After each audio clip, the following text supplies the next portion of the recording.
Okay, good afternoon everyone. Thank you all for coming. Please take your seats and we will start our symposium. So as we prepare to start, we kindly ask that you turn off or silence all your mobile devices to help us ensure an enjoyable and uninterrupted experience. And if anybody needs to use the restrooms, there are to your right. Okay. So once again, thank you for coming. So I would like to begin by acknowledging the traditional custodians of the land on which we gather today, the Larakia people, and pay my respects to their elders, past, present, and emerging. Welcome and thank you for joining us today in our event called Connecting International Students with Darwin's Business Community. So again, just some important housekeeping rules. Please take a moment to locate the nearest emergency exit. So one is over there where you came in, upstairs, and there's another exit to your right. Okay? And in the unlikely event of an emergency, please follow the instructions of our staff. We're all wearing black.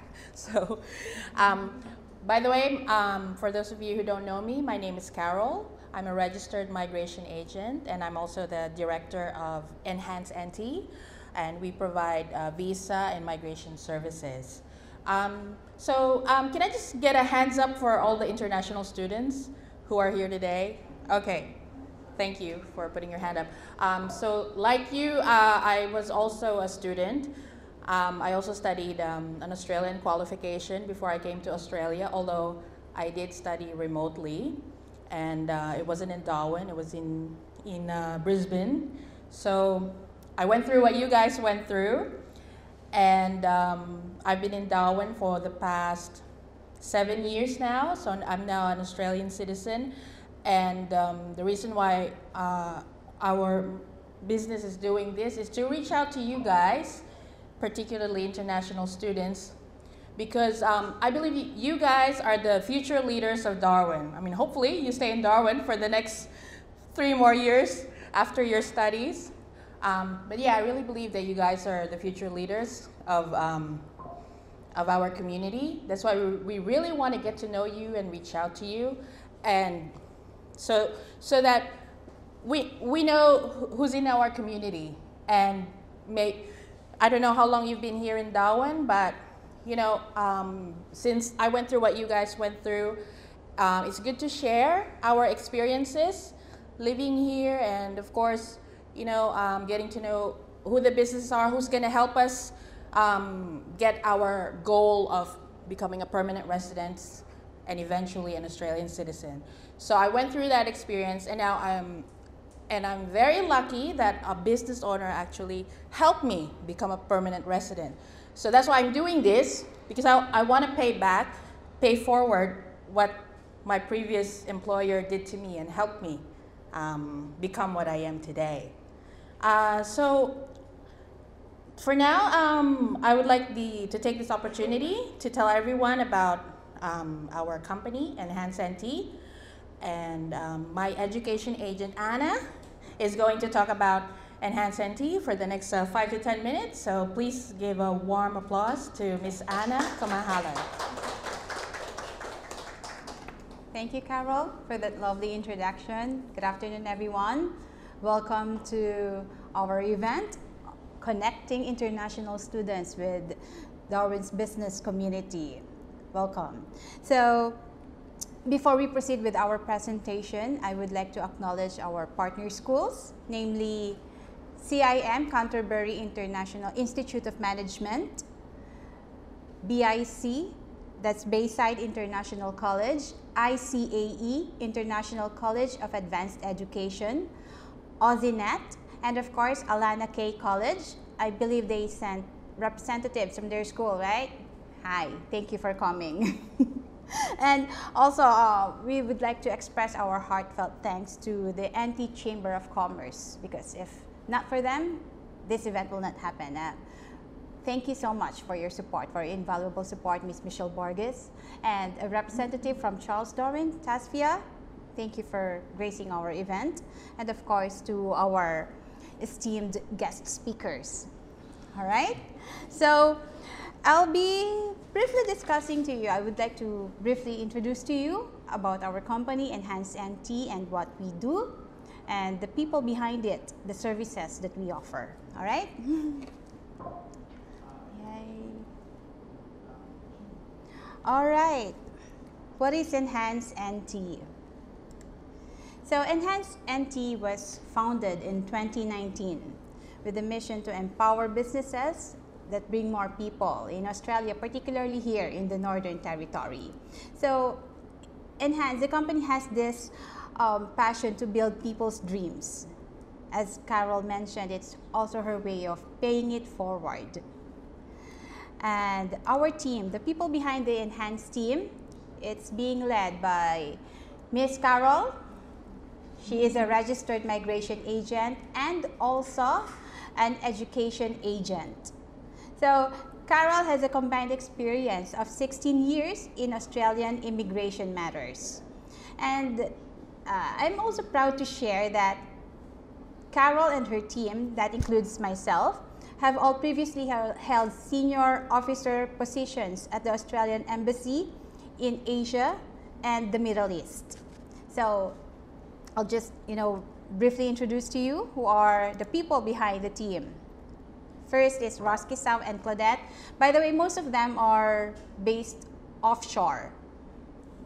Okay, so Ross and Claudette have worked with Carol at the Australian Embassy in Manila at the Department of Immigration and Citizenship. That was the name of the Department of Home Affairs before. And Ross, he eventually moved to Dubai as a team leader of the Australian Embassy there, and Claudette was also assigned in Hong Kong and other Asian countries, also under Australian Embassy. Next is Jessica. Jessica is based in the Netherlands, and prior to becoming a consultant at the Enhanced NT, she was with the Australian Embassy's immigration for 8 years, particularly handling student visa applications. And next is Jairus Lansang. He is also our IT guy. Jairus is actually based here in Darwin, but he's not with us. He's vacationing, and we hope to have him back soon. We're missing him. All right, and lastly, yours truly. I am also an education agent, and prior to joining Carol here, I have 13 years of work experience at the Australian Embassy in the Philippines. So before we move on to the services that Enhanced NT offers, I would like to acknowledge, of course, the support that we continuously receive from the creative arm of Enhanced NT, TKJ Studios, Tristan, Cody, we have also Cameron, Harris, Eden, and Haley. So thank you so much, guys. I mean, you are truly valuable, and we truly appreciate your support, especially in events like this. All right, next is our services. Temporary work visa applications. So this is for prospective employees or staff who have been nominated by a business and can now apply for a visa. So if I'm not mistaken, it's 482 visa. So you need assistance in this, come to Enhance. We're more than capable to help you. Temporary work visa, also we do student visa application. So we can assist you in that. You need someone to help you make a decision about your education and career path in Australia. Let us know, and of course, we'll be more than happy to give you guidance. Next, sponsorship and nomination. This service is for businesses who need to apply as an approved sponsor to the Department of Home Affairs. So, becoming an approved sponsor, it allows you to get an overseas worker. So, if you are unable to find a local employee to work for your business, then you have to apply to the Department of Home Affairs for a nomination to become an approved sponsor. It's a very complex process, but with the experience and the people behind Enhance, definitely we'd arrive to that. Labor market testing. So this is for businesses who need assistance in conducting labor market testing, or LMT. Layman's term is, it's like you have to advertise the job vacancy in your company. You have to demonstrate, of course, to the Department of Home Affairs that you have exerted considerable amount of effort to hire local people, but you aren't able to find a suitable person. Hence, you arrive to that decision of hiring a foreign worker, and it's a long process and it's part of the process. So LMT, we will be able to assist.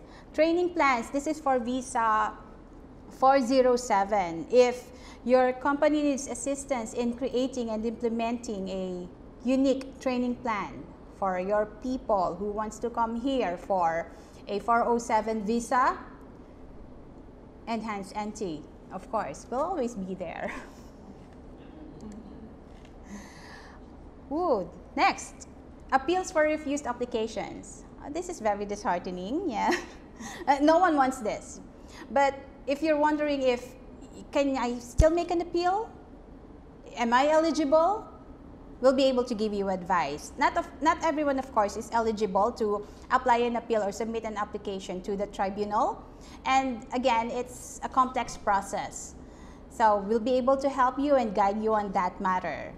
And then, lastly, responding to requests from the Department of Home Affairs. It's something that, I don't know, but even myself, I don't want to receive this, especially if you're given 7 to 28 days to respond. And if you don't know how to respond, most of the people, of course, they don't know how to respond. They're afraid that they might offend the visa officer, or they might not be able to present their case properly. So definitely you will be needing an expert's guidance on that matter. Contact us at Enhance. We'll be able to help you on that. Next, all right, EDU, Enhance Down Under. That is Enhance NT's official podcast channel. We have launched that in December, and I can tell you that that is a very informative podcast episodes. I think we are already on our 8th or 9th episode. And if you have friends or family who consider or who are thinking of coming here to Australia, whether permanently or temporarily, tell them to watch our podcast episode, because definitely it will help them come up with informed decisions.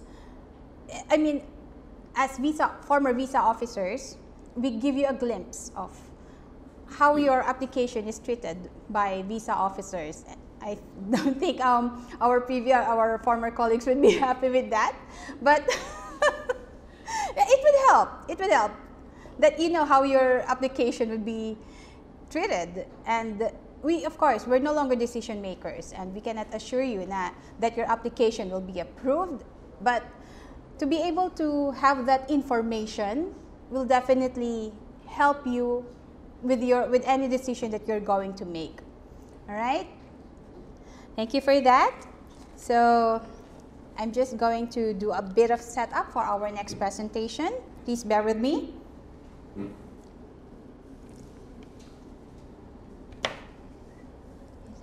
You need this?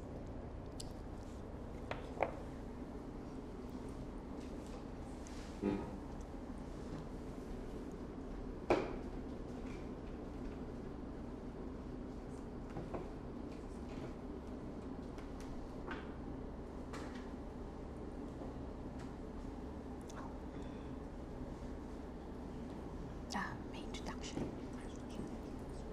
All right. Okay.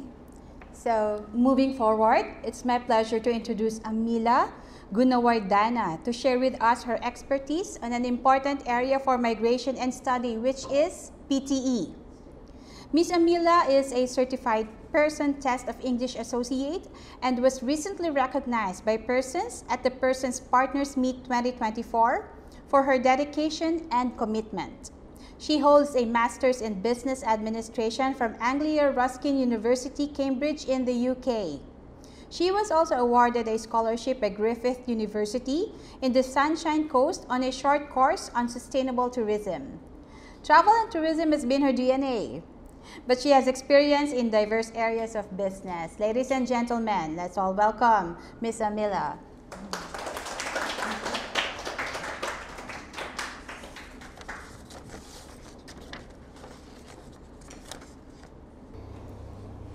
Thank you, Anna, for that wonderful welcome, and thank you everybody for being here, for taking the time to be with us today. Carol, again, thank you very much for the opportunity inviting us to speak. So let's just get into it. I won't take too much of your time. I am from Sri Lanka originally, and I am a Pearson certified partner, as she said. I have many other accolades, which I'm not going to bore you with, so let's just get straight into this. Here we go. So you all got your foot in the door here. You're all students. Now you need to stay here. So Carol is going to show you how to stay here. I'm going to support you in how to stay here. It's really important. There are different ways of getting your permanent residency. From a student or from a temporary resident, or if you're an employer, there are different pathways to get to your permanent residency. Let me just take the skilled migration pathway, which I also have been through. I'm also a new migrant here. I've been on the journey that y'all are. It's a scary journey. It's a very important journey. We sacrifice so much when we come here, but this country has so much of opportunity.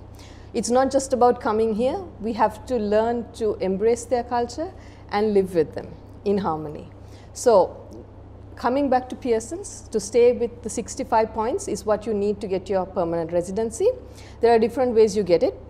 One of the four main areas would be your age, your English proficiency, your qualifications, and your experience. So to get your minimum 65 points, it depends. So if, for example, you're between 18 to 25 years, then you get 25 points. I'm sure Carol is going to go through all of this. I'm not here to do her job, but I'm just here to emphasize the importance of doing the English exam. Some of you probably heard that the IELTS is also a very common globally accepted English exam. But I'm here to talk to you about PTE. With this, let me tell you what they do. Okay. So PTE, if you get, it's a globally accepted English exam, like I said. It's fully automated. It's artificial intelligence based. I'm sure most of you have probably done it before you came here. Some of you probably did IELTS. Let me tell you why PTE is a little easier. They test you on the four areas of speaking, writing, listening, and reading. And it's a exam that is cross-functional. So for instance, if you look at the areas here, these are some of the areas that they cover. These are the questions that they cover in these areas. So read aloud, repeat sentence, describe image. For example, when I say that it's cross-functional, even though they're testing you on speaking itself, they could be testing you on reading as well. For example, if you take read aloud, which is your first part of the exam, you need to be able to read the passage to be able to speak it. So even though they are scoring you on speaking, they are also scoring you on reading. So what I'm trying to emphasize is this exam is really important that you're good in all four areas. You can't be really just good in writing and not good in your speaking. You have to be equally good because it affects your score. Your scoring, unlike in IELTS, comes from 100 points. So if you get 50 points for your PTE exam, you are considered for the application. You don't get points for your application, but if you passed it, you can apply on your application. I'm sure Carol can verify that. If you get 65 and above, you get 10 points on your application, right? And if you get 79 and above, you get 20 points. Now, the whole point of staying on the 65 points is you, as an applicant, need to get the maximum amount of points. So you need to add on in different ways. There are other things that you can supplement the 65 points with because you are competing with the rest of the world. So you need to make sure you get the maximum amount and do well in the English, because this is an area where you can easily get 20 points. Even if you're within the age range of 40 to 44, where you only get 10 points, I think, if you score 20 on your English, it's a benefit, right? So it's not just about getting 79 overall, but you need to get 79 in all four areas. I'll just show you. So it has 20 modules like I showed you. It has 52 to 67 questions approximately, and the exam is about 120 minutes. It could be 1 hour 55 minutes, it could be 2 hours 5 minutes. All you have to do is you have to practice this test. Because it's artificial intelligence, it's based on an algorithm. So the computer is really looking for certain specific things, unlike in IELTS where sometimes your speaking exam you need to go physically and meet somebody. So there could be a bit of nervousness, you might feel a little uncomfortable about the way you're dressed, the way you speak. Whereas in this, which is artificial intelligence driven, you just go to the PTE center. Down here in Darwin, it's at Wood Street, and you do your exam within 2 hours straight away by talking to a computer. That also can feel a bit funny because we are not used to talking to computers, we are used to talking to people. But you get over those things by practice, right? So I'm here to tell you on more of how I help you through those things. Let's just have a look of how PTE stands in comparison to the other English exams. So if you are to compare it with IELTS, if you are to get a 6 on application, you'd need to get 50 in the PTE. It varies from university to university. If you are looking at student applications on coming in from overseas, each university will say we need you to do, depending on what course you're doing, we need you to get this amount of score. So always check with your university what your accepted PTE score is. However, saying that, if you're moving on to permanent residency, it's always better to aim high and try and get your 79 or 80 points, where you can get your full 20 marks onto your permanent residency. Yeah. Okay, so why choose PTE? It's totally computer based. There's no human intervention whatsoever. There's unbiased scoring, which means the more you practice, the more you understand the trends of the algorithm, you are able to easily understand this and work with it. Results are globally accepted just like IELTS.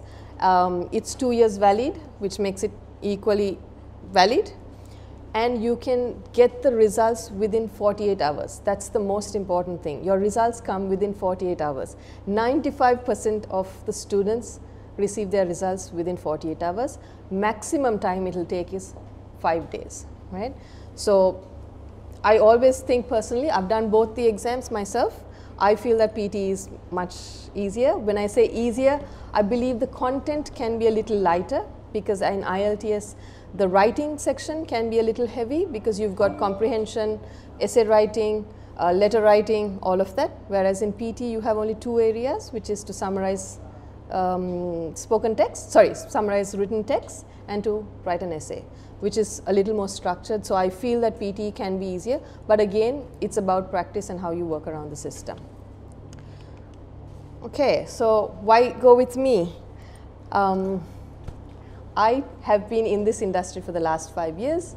I have been teaching online always. I don't teach physical. I have a student base globally. I've taught people from the Middle East, from Singapore. When I was back in my home country, I taught students from Australia. I mean, the reach is unlimited, right? Which makes it also easier.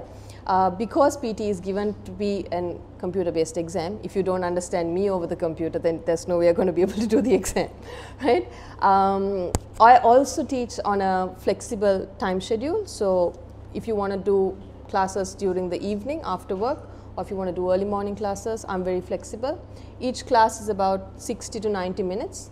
I don't push to 90 minutes. If you want to do 2 hours, you can do 2 hours. And my timings are flexible. So say you decide to go a class with me today, and then you say, okay, once the class is over, when do you want to do class next? I say, okay, can we do class on Saturday because I'm working on Friday. So we both mutually agree. So that's one of the flexibilities with me. And most often, you can complete this within 6 to 8 sessions, depending on how good or how fast you want to do the class. You can complete it within 4 weeks. So that's more or less on PTE. If you have any questions, please have them written down, and Carol will be able to open the floor for you. Thank you very much. Sorry, just one more thing, in case I missed that one. That's my success stories. My students have been globally from all over the place. I've only had one student fail, and that person, unfortunately, even though I advised the person, you need to go for an English class before, It was not the person's first language, second language, or third language. That was the only time that one of my students have told. Other than that, everybody else has passed. They've all got the required results that we need to get. So you can go back to my website of schoolofpte.com and have a look. All right, thank you very much. Over to you.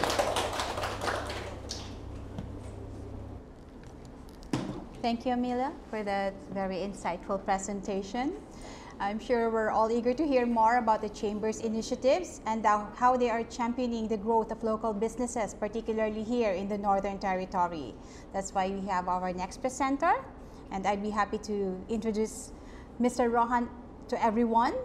Rohan has a passion to see businesses and business innovation succeed, supporting business, advocating for a better business environment, and assisting businesses to take advantage of opportunities as they arise are important components in progressing the NT and the community.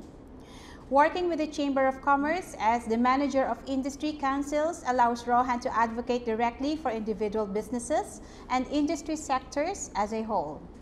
One of the Chamber of Commerce NT's strengths is the ability to influence the strategic planning and development of the NT's future, something that is particularly important as the territory faces major changes in its national and international commerce, highly affecting local business economy.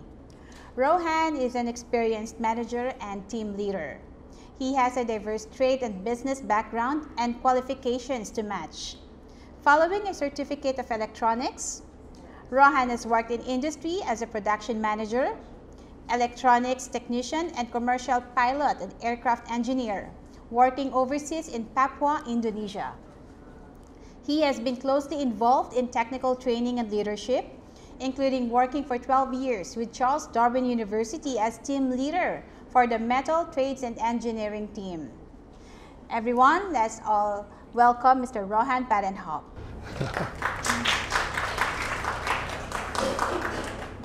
Oh dear, thank you very much, Anna. Thank you very much also to Enhance for the opportunity to be able to share a few thoughts. I really appreciate that. And also thank you very much to CIM.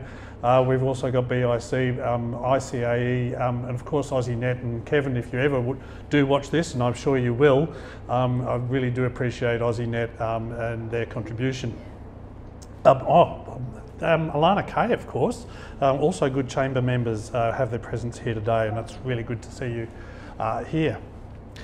Look, I've been asked to talk today on the link between education and industry, the skills gap and the workforce, and the better preparation for a future job market for people that would like to participate in Australian workforce. There's leadership strategies, there's the fostering of a culture of inclusion, productivity and diverse teams, and overcoming challenges in multicultural and multidisciplinary settings. Wow, that's a hugely broad topic. And I think I'll start with a story actually. When I was about 22, I was the production manager in a very small company making electronics down in Victoria. And I decided that, amongst other things, that I was going to use my electronics in avionics, which is aeroplane radios, and also was a licensed aircraft maintenance engineer. And I was going to go and work overseas, actually just in electronics and radio repair in Papua New Guinea. And I was really confident that I had something to contribute. And I thought, this is great because I'll be able to do something. And I got in an aeroplane and we flew all the way from Australia to Papua New Guinea. Now, I love Papua New Guinea. I got off the plane at Jackson Airport, and I'll say again, I love Papua New Guinea. But when I walked outside that airport and I looked at the taxi that was waiting, and it had been rolled once or twice and the roof was kind of bent over. That had a brand new windscreen, but it was held on with tape. And there was this red stuff all over the ground, which I found out later. It's a thing called buai, which is basically you chew it up and you mix other things with it. Gives you a little bit of a high, yes. and it just spit it out everywhere. But it looked like a road accident just everywhere.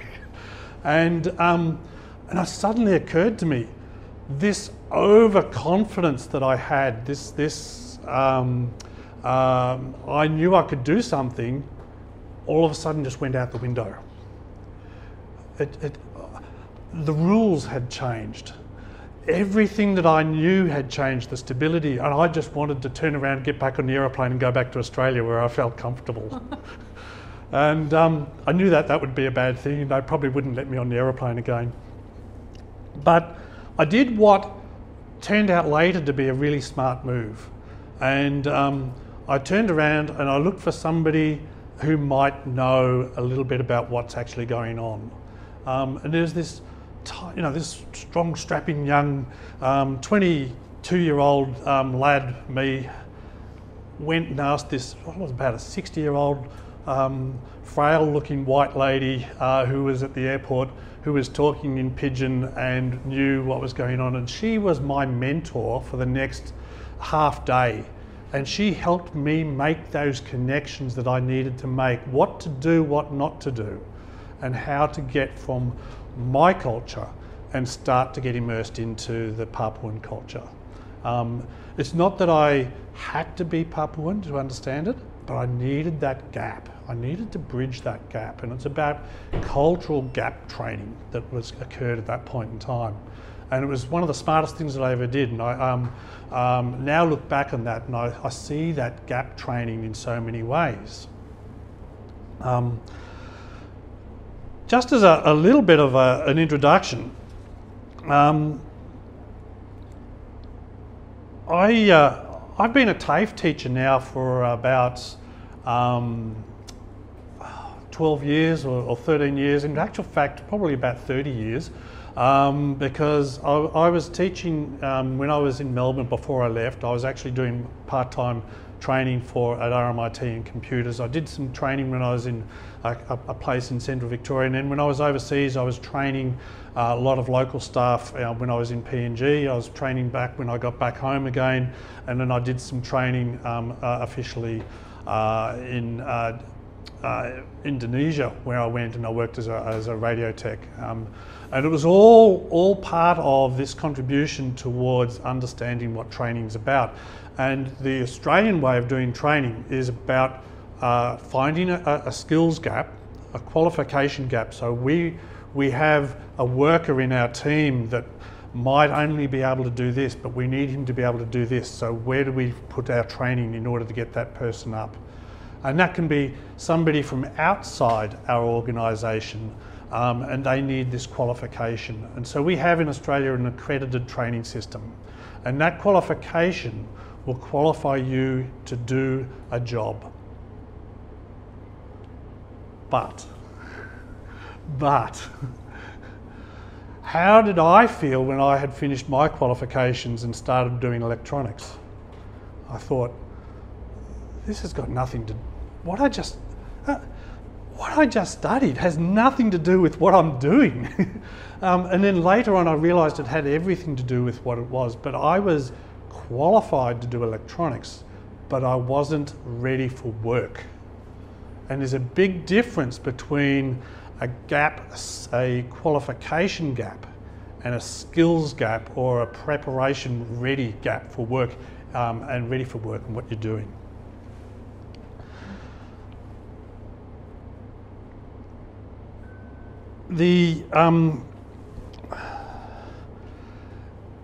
Often I will look at not so much now because there is a bit of a demand, a skills demand, but often I'll be at the supermarket or somewhere like that, and there'll be somebody that's on the cash register, and you'll find out later that they've got a chemical engineering degree with a master's, and you're thinking, what are you doing here?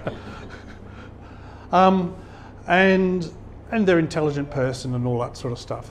There's also, and I see we've got Hari here from Skillaroo, and I really appreciate you being here, because I was going to use you as an example of it, but I wasn't sure how I was going to do it. Now that I know you're here, I am going to use you. Because Hari, he is specialising in trying to bridge that employment ready gap. And I see that that's really, really important. And what is that employment ready gap? What really is it? When I was training, and when I was at CDU and training, it occurred to me that what we were training wasn't skills. Even though that it was at a skills-based training, we're teaching people how to weld. But I couldn't teach people how to weld like I could, or like my lecturers who could weld really, really well. I could teach them the right angles, I could teach them the right distances, I could teach them how to do a scratch start, I could teach them the right settings in the machine. But what it was, the difference was that application. So what we were actually teaching was technique. You turned that technique into an application or to a skill through repeated use and experience. And when you have that experience, when you have that application, then you become what an employer wants. That's the person with skills and ready to do that. That's a catch-22 situation, isn't it? Because in order to get that experience, you need the job. But how do you get the job? Because you haven't got the experience. It's really, really difficult. There are ways of doing that, and there's ways of presenting yourself to your employer in order to be able to say, hey, I do have something to contribute, and we'll get to that in a minute. The first thing we need to do is just have a look at what employers actually want. So when I talk to an employer,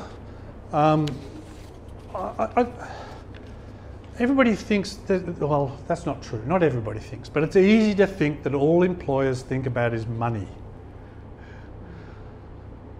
Money is really important because money is the language of business. Language of business that describes how viable your business is.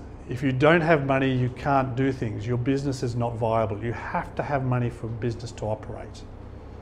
And things that cost you money are a risk to your business. But does that mean that that's what a business is about money? No, not at all. Look, I'm sure, Carol, that you didn't set up Enhance NT because you wanted to make lots of money and that's all it was to it. I know that you set up Enhance NT because you wanted to help people. But you still speak the language of money because that's what your viability is. You can't pay the rent, you can't pay wages without that language. And so language of money becomes really important.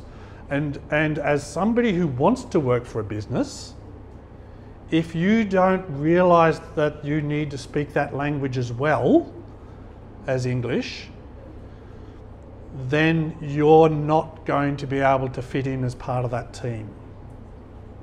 Does that make sense? Yeah. What does a business want? I had somebody explain to me once, and it was really quite funny. Is, you know, you've heard that expression: if you teach, if you give a man a fish, then you can feed him for a day. If you teach a man how to fish, then you can feed him for a lifetime. And then there was this story that went with that. There was somebody that was watching somebody fish, and he says, "Well, you're fishing. Why are you fishing? It's to feed my family." He said, "Well, why don't you get a net rather than a single line, and now you can catch more fish?" He said, "Well, why would I want to do that?" He says, "Because then you can sell the fish, and you'll have money left over. And then why don't you get other people to help you fish and buy a boat and then set up a processing factory and then do other things?"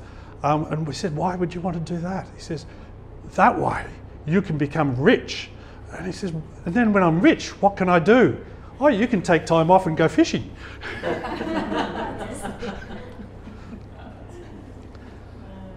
And I think that when I talk to a business person, what they want to do is they want to succeed in their business, but they actually want to have this time off to go fishing in their own mind.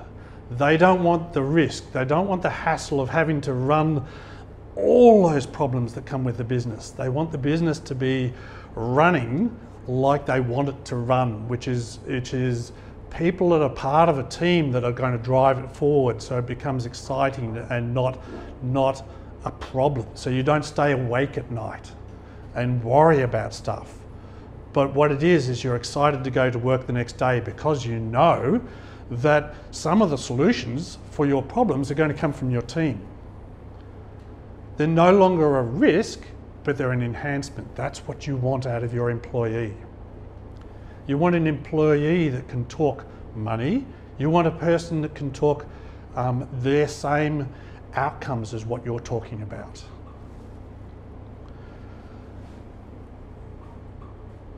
And that is kind of where the employability gap is. Understanding that cultural difference, but not between any country where you're from, or for me, I'm from the country in Victoria, and it's different. That's a different culture to the cities. And I had to go through that, and I particularly had to go through that when I went to PNG, and I had to do that when I went to Indonesia later on, is go through those cultural gaps. But there's still the cultural gap between getting employed and understanding what businesses, languages and business culture is about. And you need to capture that. And it needs to be intentional. Now, I really appreciated what you had to say, Mila, because we talked a little bit earlier on about language learning. And one of the jokes that I made is I think that when you go overseas, you think, oh, I'll just pick up the language. It'll just come to me because I'll hear it all the time, and that'll happen.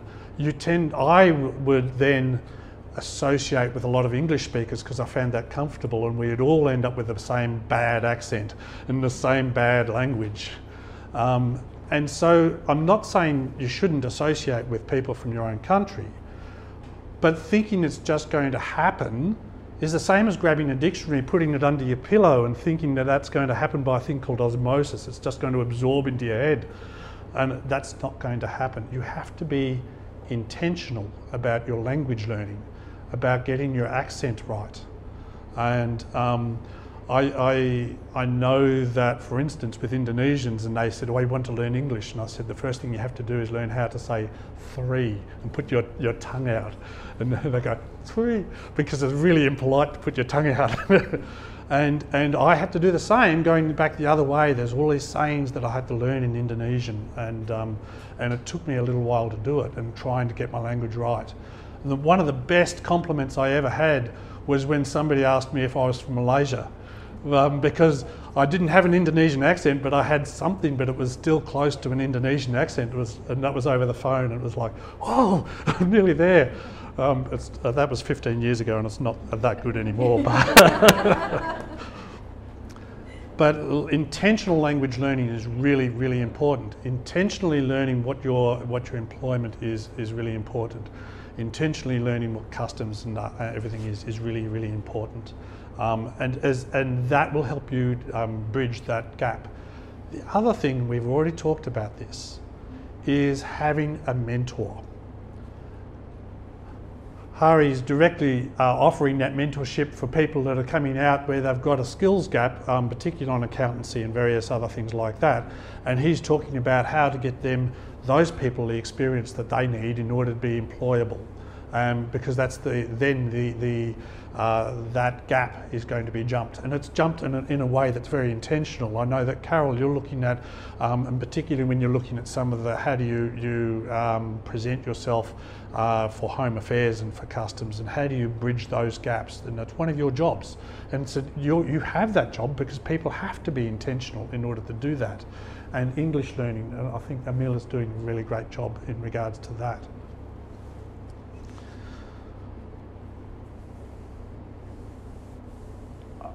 If you pardon the pun, I think the question is it only the student's role to bridge that gap? And I will say definitely not. I think everybody who's a stakeholder, and if you pardon the pun, in the workforce barbecue that Darwin is, we're all stakeholders. Listen to this every week. Sorry. Sorry.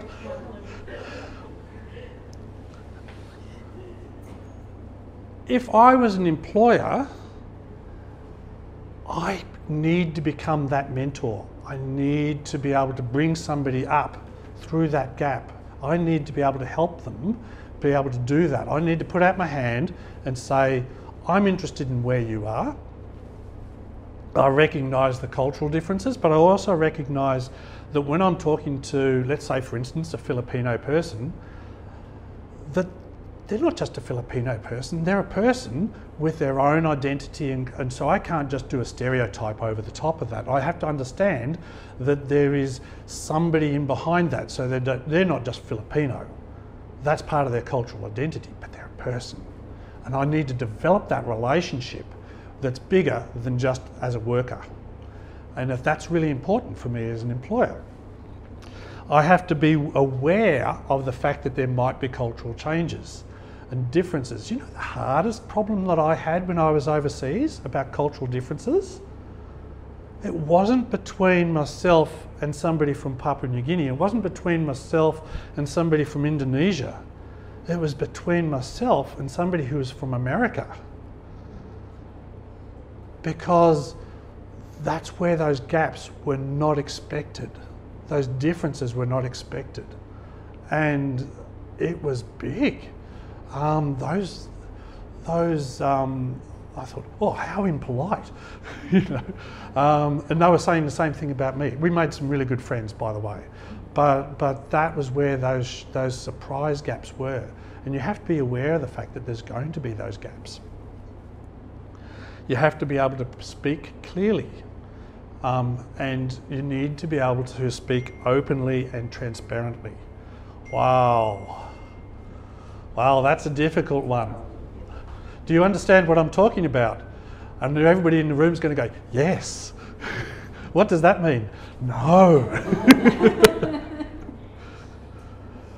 And that happens in Australia as well. But the best thing that you can do for your employer, the best thing the employer can do for you is say, actually, I don't understand. Let's work on this. Let's clarify what it was. Do you mean this, this, and this? And even if you really believe that you understand, just doing that, okay, so out of this conversation, you're telling me this, this, and I need to do this. And that's a great way of just making sure that that gap is deliberately covered.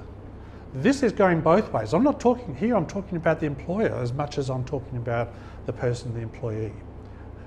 Do you know when you start that as a potential employee? You start it when you first meet the boss. That's at your job interview. The worst thing you can do at your job interview is yes, yes, yes. The best thing you can do at your job interview is saying, I believe that you're saying this, and this is what it is, and you want me to do this. And you just do that, clarify. You speak back to them in another way of what they've just told you. And if you've done that well, they know that they can work with you. If it's just yes, yes, yes, people will not employ you. Involve the whole group. Give credit where it's due, and recognise people learn at their own pace. This is a few things that the employer has to do. I'm not talking to any employers here, but I'll give you a hint. You can guide the employer about how to treat you. Does that make sense? So when you talk to an employer, you can say, hey, I'm just having a little bit of difficulty here because I just need a little bit of time to understand this, a little bit more than maybe a normal person, but I know that I can get this right. So just give me about 10 minutes to think about this and I'll get back to you. And the employer would actually prefer you say that than yes, yes, yes. And that's really important, and that can again start at the interview. What do you do at an interview? Sell yourself. I love that. Try and sell yourself. That's so true. What do you have to sell? My skill. Yeah, your my skill. Potential to work. Well done. Yeah, your potential to work. So your enthusiasm or your ability to learn, your capability that you have shown that in the past. Is there anything else? Ask question. Ask question. There's another good one. Would you like the mic? Would you like to come up here?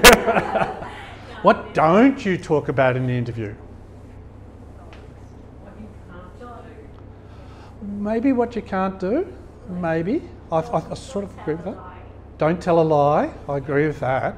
Yep, and I agree with that too, Michelle. Don't know what you can't do.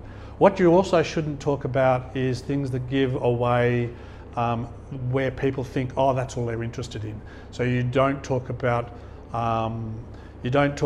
money, for instance. There are ways of talking about that, and you don't just go. The first question: are there any questions? Yes. How much do I get paid?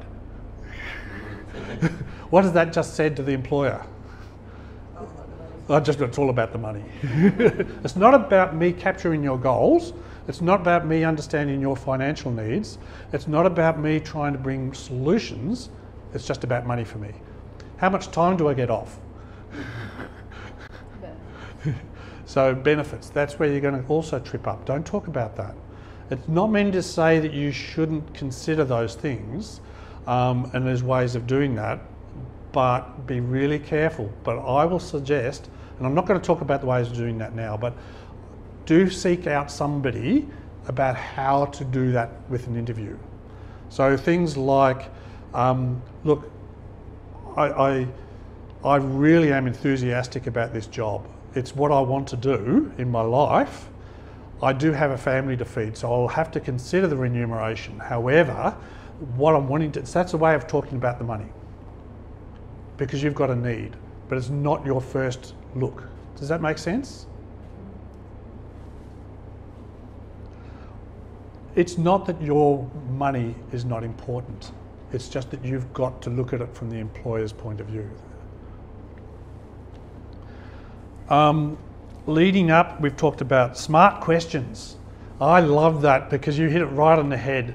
Don't go into an interview with no questions in the back of your head, because they are going to say, are there any questions?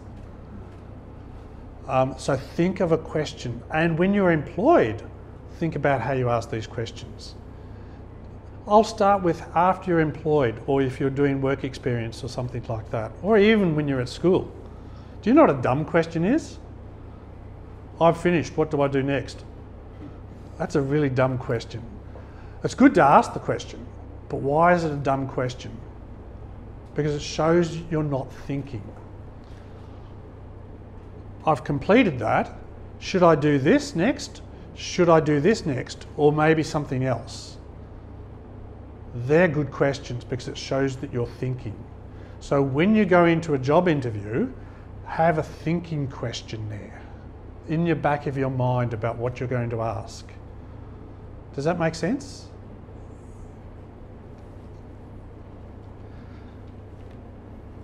For business leaders who might be listening to this a little bit later on, we've talked a little bit about mentoring. I will tell you right now that unless you give people ownership, if you try and micromanage people, it's not going to work. And as you let go of that responsibility and you give that to your employee, and you already probably know this if you're successful in business, you've got to give the ability for that employee to grow, and that means you've got to give that employee the ability to fail. Because if they try things and they try 10 things and they fail at 2, that's still a successful employee. But did they learn from those mistakes? Mentor them through about how that's going to develop. Because that's how you learned. You didn't do it right from the first time. There was times that you failed as part of your business. You've got to give your employees the right to fail and to grow. It's really important. The other thing is you've got to learn about who you put into a supervisor role. So there's two types of training in Australia. And I'm talking still to the employers, but you can listen, I'll let you in. There's two types of training in Australia. One is conceptual training, where you do a little bit of practical just to prove that the concepts are right, and that's your higher education training. And the other one is skills training, which is your VET or your trade training, and that's where you learn skills with a little bit of concept to understand what those skills are. And remember, again, I'm talking skills, I should be talking technique, because skills is what comes after the application. But in that training, where you're talking about an apprenticeship model, the apprentice is supposed to learn on the job as much as he is learning from what he's doing at trade school. And I believe that's the same as what you should be looking at as potential employees with your work as you are doing your higher education training. You need to be able to find somewhere to apply that knowledge that you're gaining as much as possible while you are still in training. The person that should be supervising apprentices should not be somebody who just knows about the job. They should be somebody who actually knows about mentoring and bringing people forward and training and connecting with people. Because if you are employing somebody who just knows about the job and sees other people as a hindrance, then you're going to disassociate all your employees from yourself. You need to promote the person who is capable of mentoring. That is the supervisor that you need. It's so important. I will finish this really complex mix of leadership, culture, qualification skills, and all this 2 or 3 stakeholders that I'm talking about. I'll see to you, by the way, you don't get off without a little bit of a comment as well, and Alana Kay. But academic institutions tend to feel that it is the qualifications are the be-all and end-all. Qualifications are really important absolutes, but if you don't link with industry, and I know that's really a fundamental part of what your remit is, it doesn't work, because those qualifications will move away from what industry wants. And the link between industry and the universities is really, really important, and you need to hold that super dear, and that's part of that triangle. But getting back to the conclusion, I'm sure that most people have heard of Pavlov's dog. Pavlov's dog was a dog that they rang the bell, fed the dog. Rang the bell, fed the dog, rang the bell, fed the dog, rang the bell, and the dog started salivating because it thought, the food's coming next. And you're developing a habit in a dog, and you could do a whole heap of stuff with that. And this experiment was, I've got a dog and I show it a TV screen, and on that screen it's got a square showing. There's 2 buttons the dog can push. One's a square button and one's a round button. If it pushes the square button, it gets a treat. If it pushes the round button, it gets a shock. A tiny little electric shock. It doesn't like that. This has actually happened, this experiment. I heard about this about 20 years ago on the radio, and I laughed and I laughed and I laughed. If they showed a round circle on the TV screen, the dog had to push the round button and not the square one, and it would get the treat off the round button and the shock off the square button. Guess what they started to do? They started to bring those squares and make them look more round, and the rounds and make them look more square, until the dog couldn't tell the difference between the squares and the circles. And you know what this experiment was about? It was about workplace stress. When you couldn't tell the difference of what you have to do, and one way you got a treat and the other way you got a zap, guess what the dog did? It wouldn't make a decision. It couldn't work. It would turn round and round in circles. It whimpered, barked, and bit the handler. And when I see employees that are turning round and round in circles and they can't work and they're biting the handler or the boss, I think, are the instructions clear? If that dog could speak, it would have to have said, this is unreasonable. You need to help me understand what I need to do. And that's the employee's responsibility in that circle. Good luck. I really, really appreciate everybody that's turned up here today, and I appreciate what it is to be able to have that aspiration of being employed in somewhere where you go, the rules have changed. And I do encourage you to speak to Carol. I do encourage you to speak to Harry afterwards. And I do really appreciate the associations like the Chamber of Commerce that can help businesses, can help, and it's not just the Chamber, it's other associations as well. But make sure that you grab hold of a mentor, make use of them. Thank you.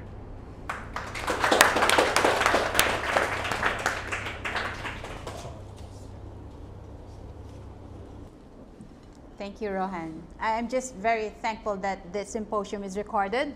I am going to listen to your presentation again. All right, so I think we're ready to move on for our Q&A. If you have any questions, feel free to ask our speakers, or maybe if you're not comfortable, if you're a bit shy, you can network with our speakers later. Okay? Carol? So does anybody have any questions? No? Okay guys, so if there's anything that I want to impart before we wrap up our event, is that those who are international students at the moment, I really encourage you to also think about starting a business yourself. You know, the NT government has so many programs in place. The NT government encourages people to start a business. So if you're good at something, you're good at providing services, or maybe you have a product that you would like to develop and sell, please, I encourage you to start a business and connect with NT Chamber of Commerce. They have so many, you don't have to be a member straight away, but they have so many free programs in place to help small business owners who are starting up. I really encourage you to do so. That's one thing I really want to impart to you guys. Yes, please. Sorry, Cynthia, I have a question. Sure. So if I'm still an international student, I'm holding student visa, but I'm eager to open a business, is that possible for me to do that, or I have to wait for another type of visa? Will that affect my current visa? That's a good question. What was your name again? Anna. Thanks for that, Anna. Yes, same as our education agent. So I am the one qualified to answer that, being a migration agent. So as a student visa holder, you are required to attend your courses. You have a certain amount of attendance that you have to meet, and of course you have to pass your subjects. So there is no condition that says you can't do business. Okay, there's no condition.